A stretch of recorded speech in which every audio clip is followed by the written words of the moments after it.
Where'd you come from, and what motivated you to want to come a little further inland, shall we say? Sure.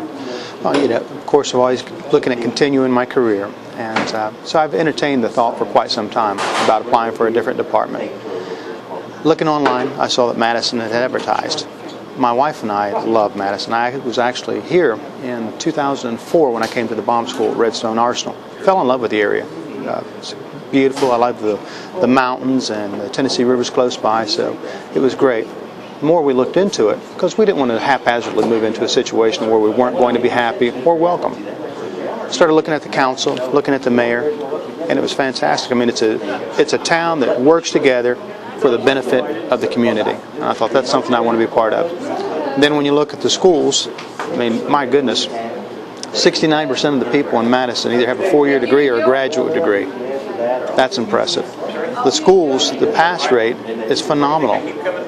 And these are all things that were attractive to my wife and I. Tell me about your plans for the department. Of course, the first thing, what I want to do is just spend some time observing. There's no need to go in and try to fix something that doesn't necessarily need fixed, or it's not a problem, or that you perceive a problem and it's not. So, want to observe, see how the department's running, see how the personnel are working with one another, see if there's any room for improvement, something that I can bring or maybe suggest that we can fix or improve upon. Short-term goals, of course, I want to make sure that we establish right off that it's going to be a community-oriented police department, which I think we already have. But I want to make sure that we're doing what the community is requesting of us, that we're in the neighborhoods, that we're taking care of our citizens, that we're checking our businesses, that we're enforcing the laws equally, and all those things. Now, long-term, we want to continue that until to where we can look back on it and the community recognizes that we have done just that. How do you see your relationship with the other agencies that are right next door to you? My intent is to have as close a relationship as possible and work together hand in hand.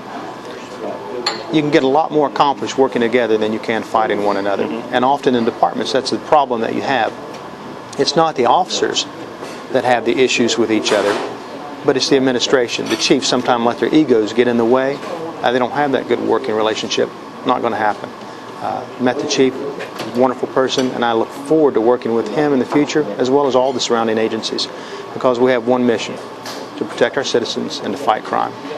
And if we keep it on that level, it's pretty easy to work together.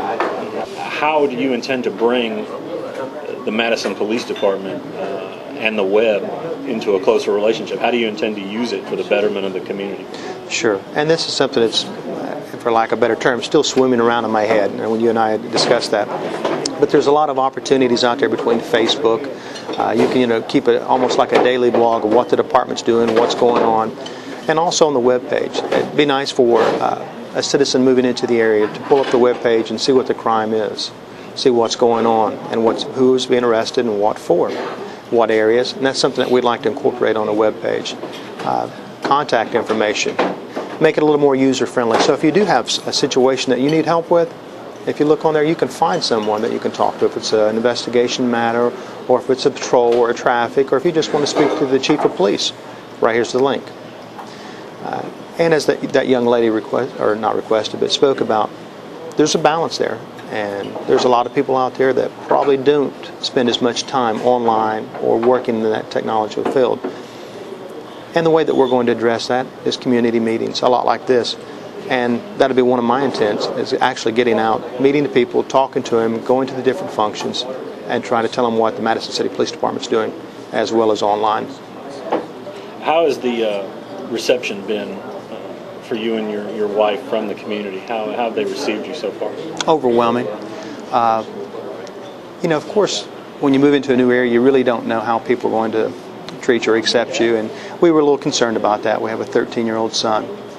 But from the time that we pulled up into the complex where I'm staying, Windscape Apartments, there were people that I've never met in my entire life that came out and actually helped me unload my truck, carry my 300-pound sofa up a flight of stairs, and the only reason they did it is they just wanted to help.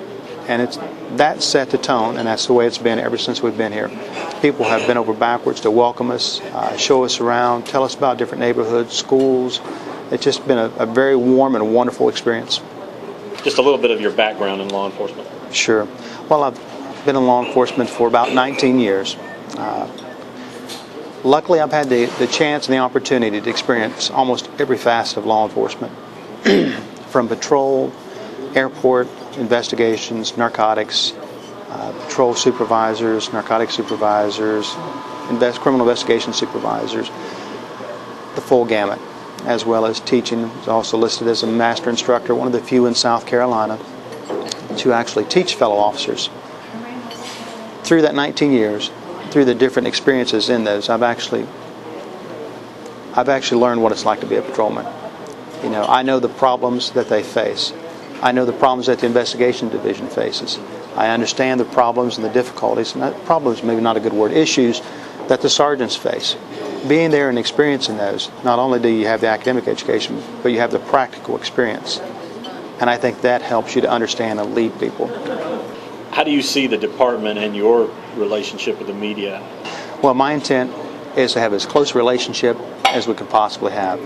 I believe in informing the public exactly what's going on in your area, what the police department's doing, and who's doing what. Now, there's exception to that. During a criminal investigation, there's certain things by law that we cannot release, nor would we want to, because it could hamper the investigation. So those we're going to protect. Sure. Victims, they have a right to privacy, and we're not going to release some of that information, and I'm sure that you understand that as well as others. But as far as what the department, Madison City Police Department, I expect to have a transparent department, because in essence, who do we work for? Where does our money come from? It comes from the citizens of the community. Who are the officers? They are members of the community. So there'll be nothing that's done, no skullduggery, no closed door meetings. We'll be working for the police department with one common goal: to meet the community needs, and they should be apprised of it. So to answer your question, I hope that we have the best relationship possible with the news media and that they support us.